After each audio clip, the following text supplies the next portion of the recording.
안녕하세요, 여러분. 굿모닝 행정학 진행하는 여러분의 영디, 최영희입니다. 자, 우리 올해의 마지막 주말을 보내고 있는 중입니다. 오늘 금요일이고요. 주말엔 법령 읽기, 부패 방지 국민 권익위법 들어가려고 합니다. 사실 이 굿모닝 행정학 진행하면서 크리스마스도 있었고, 다음 주에는 새해도 있고, 근데 그런 얘기 잘 안 하려고요. 괜히 그런 거에 싱숭생숭 하시면 안 됩니다, 여러분. 그리고 올해 지금 이렇게 많은 일들이 마무리가 되는데 내년을 위해서 더 좋은 기회가 될 수 있는 그러한 수고로움이니까 우리 지치지 말고 열심히 한번 읽어봅시다. 파이팅! 자, 이제 40일째죠. 그죠? 40일째 주말엔 법령 읽기. 부패방지 국민권익위법 들어가도록 하겠습니다. 부패방지 국민권익위법의 양은 참 많은 편인데 얘를 굳이 두 개로 쪼갤 만큼이라고 생각하지는 않았습니다. 지금 보시면 아시겠지만 1조부터 91조까지 내용이 있는데 보시면 일단 총칙이 있고요. 그죠? 여기 지금 보시는 것처럼 총칙이 있고 국민권익위원회, 그다음 지방자치단체 옴부즈만이 시민고충처리위원회 제가 이 두 개는 연결해서 많이 설명했던 거 알고 계실 거고요. 그다음 국민권익위원회를 통해서 고충민원 처리할 수 있습니다. 그리고 만약에 부패 행위 등을 누군가가 봤다. 그러면 그걸 신고할 수 있고 신고자를 보호하는 것, 그다음 감사원을 통한 국민감사 청구. 그러니까 일단 세 개의 제도를 정확하게 보시는 게 좋습니다. 국민권익위원회, 그다음 시민고충처리위원회, 그다음 국민감사 청구 감사원을 통해서 진행하는 절차. 요 세 가지 내용 잘 아시면 되고요. 고충민원이나 부패 행위장 등에 대한 신고나 신고자 보호는 법에 나와 있는 내용의 취지만 봐주시면 되거든요. 자, 가봅시다. 일단 총칙. 이 법에서 가장 중요하게 생각하는 게 바로 얘입니다. 국민권익위원회의 설치. 그래서 고충민원을 처리하고 이와 관련된 불합리한 행정제도 개선하고 부패 발생을 예방해서 부패 행위를 효율적으로 규제함으로써 국민의 기본적인 권익 보호, 행정의 적정성 확보, 청렴한 공직, 사회풍토 확립에 이바지. 결국 국민권익위원회를 설치해서 고충민원을 처리하는 게 가장 핵심이에요. 아시겠지만 이 국민권익위원회는 우리나라의 옴부즈만이잖아요. 행정행위에 대한 여러 가지 문제들을 정말 가볍게 소송이 아닌 절차로 처리할 수 있게 만들어준 이 제도가 지금 이 법, 부패방지법의 가장 핵심이라고 얘기를 해줄 수가 있습니다.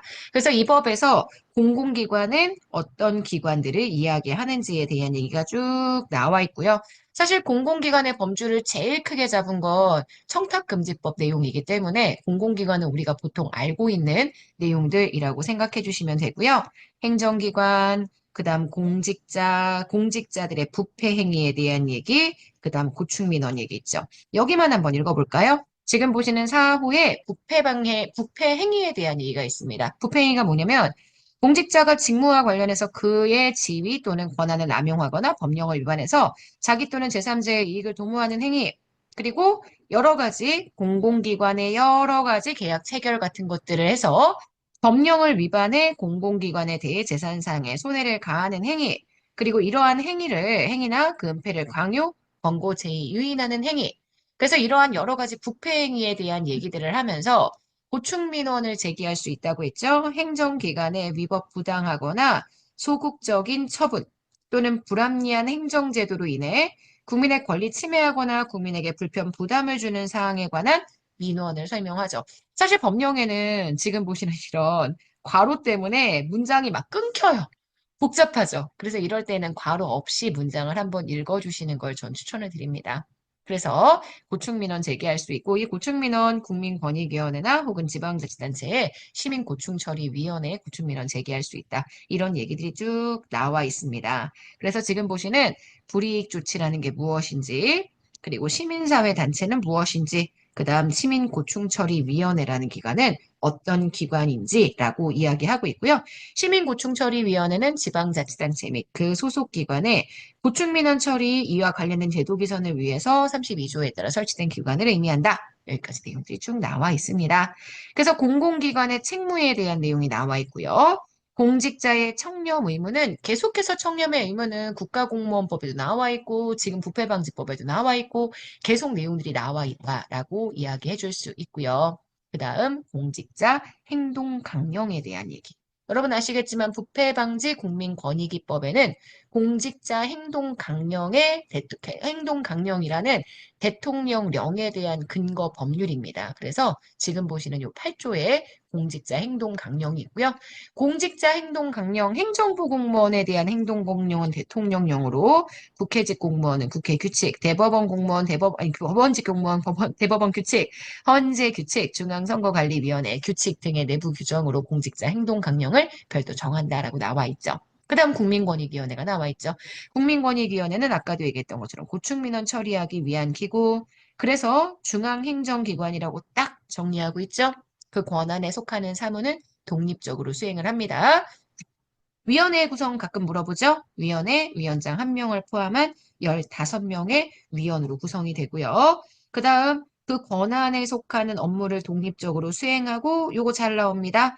국민권익위원회 위원장과 위원회 임기는 3년, 최대 맥스가 3년이라고 했어요. 위원회 위원들의 임기가. 그중에 얘네들은 3년이고요. 그 다음 1차에 한해서 연임해서 신분 보장을 그래도 확실하게 보장해주고 있다. 이렇게 봐주셔야 하고 그 다음 시민고충처리위원회에 대한 내용들이 쭉 나와 있죠. 시민고충처리위원회는 아까도 말씀드렸던 것처럼 각 지방자치단체에 시민고충위원회를 둘 수가 있고 이 시민고충위원회를 통해서 고충민원을 처리할 수 있다. 이렇게 얘기를 다 하고 있습니다.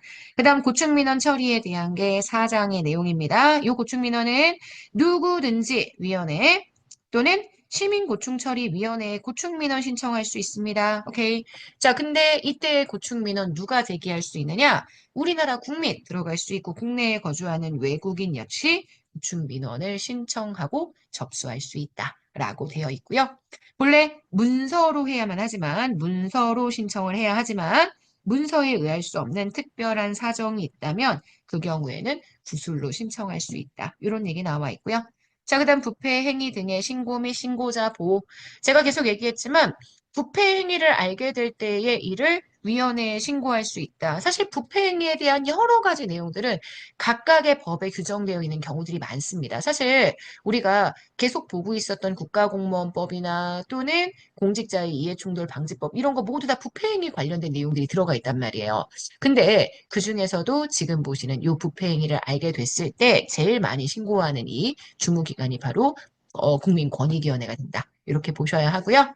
공직자의 부패 행위에 대해서는 신고 의무가 있습니다. 공직자는 그 직무를 행함에 있어서 다른 공직자가 부패한 사실을 알게 되었거나 부패 행위를 강요 또는 제의받았다. 그러면 이를 지체 없이 어느 곳이든 신고할 수 있습니다. 이를 수사기관에도 감사원에도 위원회에도 신고할 수 있다라고 얘기하고 있고요.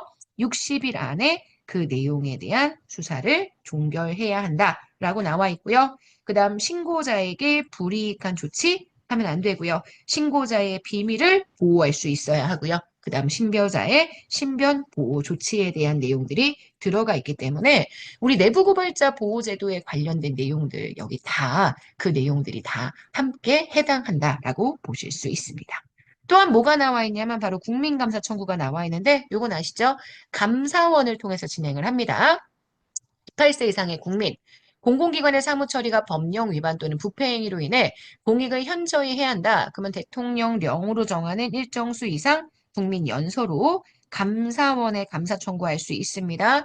그래서 여러분들이 주민감사랑 헷갈리시면 안 됩니다. 오케이? 주민감사랑 헷갈리시면 안 되고요. 주민감사는 지방자치단체에 대한 감사를 상급 기관에 청구하는 거고요.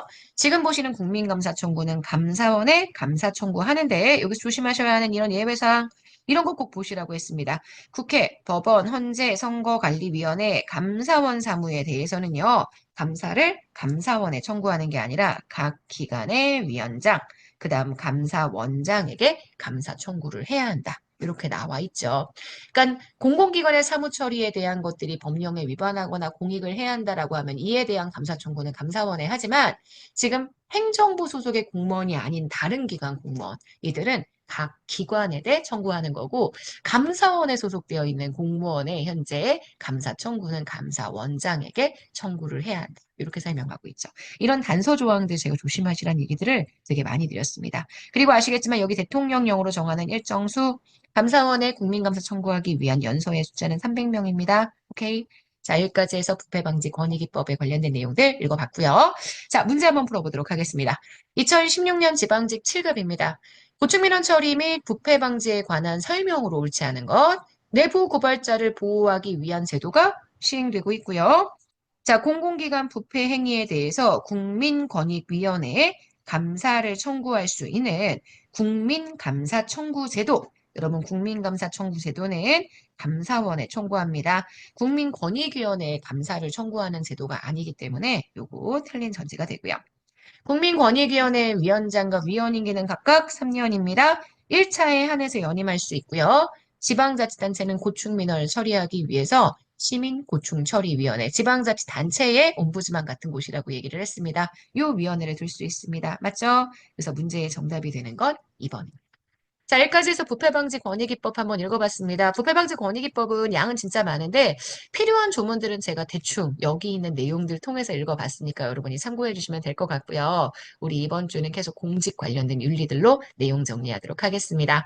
자, 여러분 오늘 하루 정말 여러분 거고요. 우리는 내일 아침에 만날게요. 여러분 안녕.